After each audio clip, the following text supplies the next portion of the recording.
بسم اللہ والسلام علی رسول اللہ۔ ایک سوال ہے ہمارے دارالفتاح میں یہ آ رہا ہے کہ یہ جو افطار کی دعا ہے، افطار کے وقت پڑھی جاتی ہے، اللہم لک صمت وعلی رزقک افطرت، کیا یہ افطاری کرنے سے پہلے پڑھنی چاہیے، افطاری کرنے کے بعد؟ تو اس حوالے سے ہماری جو تحقیق ہے اس کے مطابق یہ دعا افطار کے بعد پڑھنی چاہیے، اور سنت بھی یہی ہے کہ افطاری کے بعد یہ دعا پڑھی جائے۔ ابو داؤد شریف میں ایک حدیث مبارکہ موجود ہے کہ نبی پاک علیہ الصلوۃ والسلام جب افطار فرما لیتے تو آپ علیہ الصلوۃ والسلام یہ دعا پڑھا کرتے تھے، اللہم لک صمت وعلی رزقک افطرت۔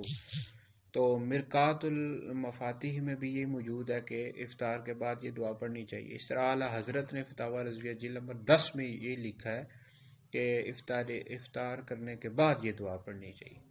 لیکن بہرحال اگر کوئی افطاری سے پہلے بھی دعا پڑھتا ہے تو پڑھ سکتا ہے، کوئی گناہ نہیں ہے، لیکن بہرحال ہماری جو تحقیق ہے اس کے مطابق یہ دعا افطار کرنے کے بعد پڑھنی چاہیے۔